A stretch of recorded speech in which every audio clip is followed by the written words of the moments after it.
I know I talk a lot about mulch, and mulch is really important for your garden. It does a lot of things, but we've been getting a lot of questions lately about what is the best mulch. And that's really a loaded question, as with most things in gardening, unfortunately.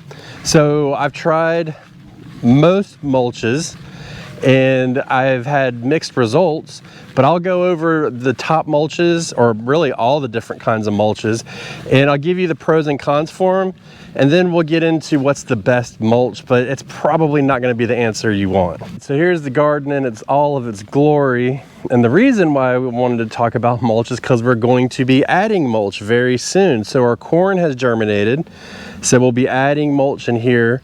We need to mulch our tomatoes and our peppers. We're not going to mulch this bed, and if we can get in here, we're going to mulch around all of the squashes, but I don't really know if that's going to happen. Simply, we just may not need to. Now, total disclaimer at this exact moment, we just got 6 inches of rain in 2 or 3 days. It's been a lot of rain. No rain for months, and then boom, and that's the future. But with that being said, you may see me put my bee veil on because my bees have been cooped up for days, and they have all come out of the hives all at once. They are everywhere. So if you see me put a bee veil on, that's why. I just keep them out of my face. There's a bunch of bees and a bunch of bee poop floating around. And also on that same note, since I'm talking about bees real quick, what I've done on the channel is I have released the older videos that are on from the previous channel that I had made, and I just decided to combine this. There's the bees now. Hold on one second. Okay, told you it's probably gonna have to go on.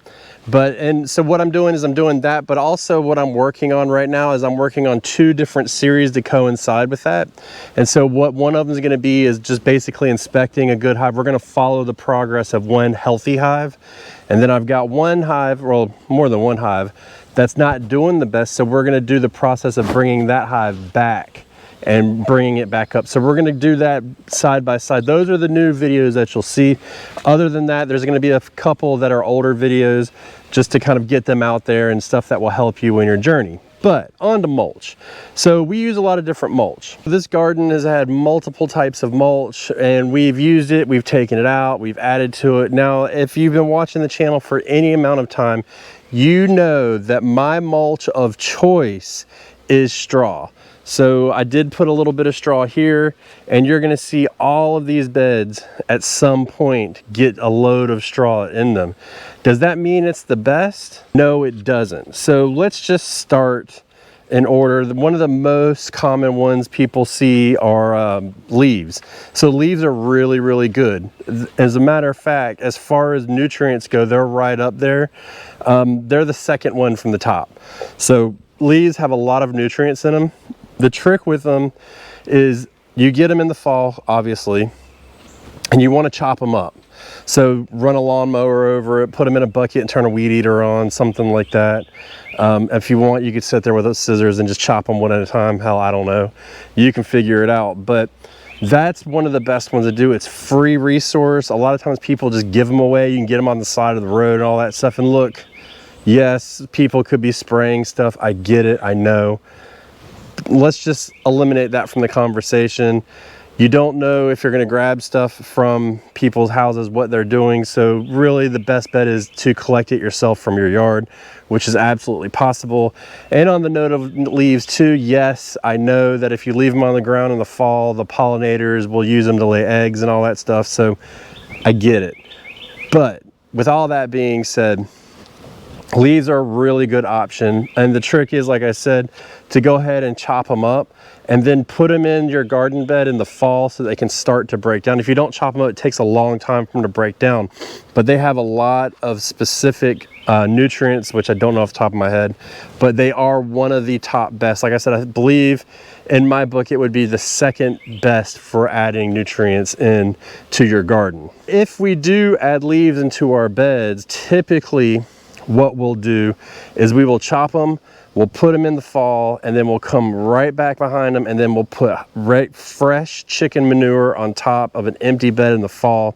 And what that does is that allows that manure to break down and mix it with the carbon that is in the leaves, and then basically what you've got is a active compost pile inside of your garden throughout the winter. It starts to break down, and you know how the story goes, you plant, bada bing, bada boom. That's really one of the best. Now, a lot of people use wood mulch, and so we don't use wood mulch in our garden, in our vegetable garden, but we have used a little bit of wood mulch over here, if I can get over there, by the pond, and we use that. And one reason why we used it is because we got it for free. I'm not a huge fan of it, but it is a good mulch. So you can see around our pond here, my buddy had a couple bags left over, so we just took a couple bags and we filled in the front, and then in the back, what did we put in? Straw mulch, as you can clearly see. And all of that growing back there is buckwheat, by the way. So, you know, we do a little bit of both. Now, the wood mulch is good because it does hold water, it does cool the soil. All these mulches will do the same. The downfall with wood mulch is there's two downfalls with it. One, in the first year or two, it actually causes nitrogen tie-up in your garden. So the simple way to combat that is you add more nitrogen to your soil via fertilizer. So the first year it'll start to break down, and then it'll tie up the nitrogen as it uses that nitrogen to break down, because it's all carbon. Remember, we're talking about a compost system, essentially, is what we're creating with mulch. Ultimately, that's what it does. So you add the nitrogen back in to combat that, to feed the plants, or else, you know, it'll cause your plants to really suffer from lack of nitrogen. The other issue is as it decomposes, it will be a haven for roly-polies. And look, don't tell me they're pill bugs, they're roly-polies. Come on, man. I'm 5 at heart for life, you know what I mean? So the roly-polies will get in there as it decomposes, and they'll really take hold. And what can happen is they will actually come out and they will eat the rest of your seedlings and stuff like that. A lot of people get those. So you can treat for them, you can spray stuff for them, you can spray. You could probably spray a neem oil. The best thing to do is mix up that soil really good, get them all to the surface and then spray them. You could just set a trap for them and remove them. But really it is an uphill battle, and that is the two reasons why we had it loaded in our garden beds and we pulled it all out, because one, I saw bad growth, and two, I had absolutely terrible roly-poly situation. So we had to pull it out and then start over, and we left a little bit in there. But the key is once it does start to break down, it's really, really good. So let's say I got somebody came to me and said, hey man, I got a truckload of mulch, do you want it? Wood mulch. I would say yes, and I would cold compost it in a corner of my yard. And then in a year or even two, I would come out and then I would start putting it on my garden. I'd let it start to break down. You get really rich soil that way. So I don't like it in my garden. It is, once it starts to break down, it is one of the top producers. So I don't know the number of that, but it's really good. But there's that first year, there's so many headaches, I just prefer not to do it at all. Now the next one would be straw. So we love straw in our garden. It is not one of the best that you can put in, but I like the aesthetics of it. I like the ease of it, and I like the simplicity of it. So the key is you want to get wheat straw. Usually if you go buy a bale of it, you say, hey, I want straw for my garden. And they know to give you wheat straw, typically speaking. So it's easy to break down. Typically it's already chopped. So in a bale, so if I buy one bale, it costs me $8, and it should give us a good amount for 1, 2, probably about 3 beds of deep mulch. So, you know, we're talking 24 bucks to mulch our whole beds for the year.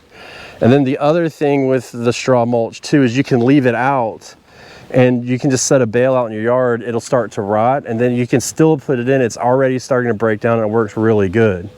So you can do that as well. Now, like I said, we do it because it's readily available, it's easy to get, and it is a good producer. It does break down. It breaks down faster than the wood, slower than the leaves, but because it's already chopped and everything, it does go a lot faster. Another thing I like about the straw mulch is when I lay it down, well, let me go look at some straw mulch. But when we get it down here onto the soil, it actually creates big gaps in it. So if we come over here, this is easily seen here. If you come over here and look, you can see, I mean, the water can penetrate, and it's just really, really good. And at the end of the season, all of this straw mulch will be almost broken. We put about 3 inches of depth down. It'll be down to about a ½ an inch by the end of the season, and then we can come back and re-mulch. Doesn't have a lot of nutrients, but it ticks all the other boxes. So that's what we like to use. Now, the most nutritious you can get is hay, okay? Make sure it's not sprayed by Grazon. We said it, get out of the way. Don't comment about Grazon, we're good.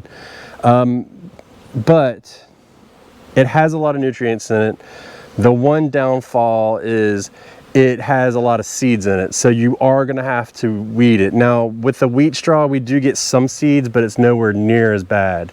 So, you know, you can add that in, but it does break down faster and it works great. Well, if I could get a reliable source, I would actually probably put it on a bed that I was going to leave empty. Let's say this bed isn't going to rust. We just harvested all of our rutabagas. But let's say we wanted to leave this empty. It would be a really good candidate for it to let it grow and just kind of stay on top of the weeding, and it would really charge the soil. See, the problem with getting stuff like leaves is you really get them in the fall. Wood you can get any time, but I really don't like wood. So you start going around and like, what's the most nutritious and readily available in the summer? And hay can be readily available in the summer. Can be. Now I'm over here by the beehives. Just check this out real quick. Look at all those bees coming out, man. Isn't that crazy? Absolutely insane. Just all everywhere. It's one of the benefits with hay is it also creates that, you know, those gaps so the water can get in and stuff like that, because one of the best nitrogen adding mulches you can get is like grass clippings. So there's a lot of issues with grass clippings. The first and foremost is many people put chemicals on their grass, pesticides, stuff like that. You don't know how they're going to interact with your garden, so there is that. If you bag your own, fine. The one issue with that is you could be adding weed seed into your garden, so you got to be very careful about that. The other thing too is if you put it down too thick, it can actually cause water not to penetrate down to the soil. So you want to be very careful for that. Here in our bed of corn, they are very high nitrogen feeders, very high. And so we want to give them nitrogen. So you would think, hey, I really want to put these grass clippings on there. Great, you go do that, but then the problem becomes they don't let the water in as easily, which we do drip irrigation, but just because we do drip irrigation, we also count on the rain to help us out because it has other properties that help it, not just water. But that thick mat of grass can actually cause an issue of the water penetrating to the soil. So that's a real issue. It's not as commonly thought about as far as a mulch, but it does break down quickly. It's very fine, it's already chopped, all that good stuff. So you could absolutely add it in. It's just one of those things. Now, the question becomes, what is the absolute best mulch you can get? So nutrition-wise, in order, if I had, and we're gonna leave grass in the mix, but it's probably not widely used because of the risk factors, but I would say that it would be grass, hay, grass, hay, leaves, wood, straw. So why do I use the very last one? Because it's easy to get.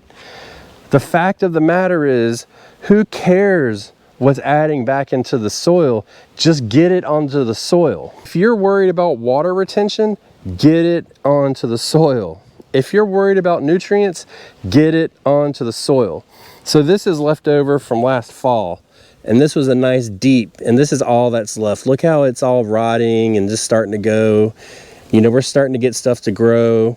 This is really good. So who cares how it does? Just get it onto the soil. It doesn't really matter. I mean, it's just, like I said, I can go to the shop up the street and I can get bales of it anytime I want. And that's what we want to do. Hay, not so much. Hay can be really hard to get sometimes, depending on, you know, water availability, if there's a drought, anything like that. And the price of hay can skyrocket almost, because you're competing with livestock farms as well. Wood is wood. You can get a bag of mulch anytime you want. I suggest getting a truckload of mulch, but that's a different story. But there's other factors involved. Leaves are very limited, so unless you stockpile your leaves for the winter, you know, you may have to run short. So you got to go pick your battle. What ultimately works for us is a combination of leaves in the fall and then straw through the rest of the year, and that's what we like to use. Doesn't mean it's the best, but that's what we like to use. And so you'll find what works well in your area, and you will use it, and you're going to be happy with it. It's going to work for you, because all mulch does is a couple things. Is it will lower the temperature, raise the temperature of the soil, and retain water. And it allows bacteria, the healthy bacteria, to grow in between the soil and the mulch, and then it can spread through and benefit your plants. So that's what you're working with. So is there a mulch that you like to use in your garden? Let us know in the comments, because you know, it differs everywhere, and really what it comes down to and what is the most available. But no matter what, the one thing you want to do is you absolutely want to put mulch in your garden.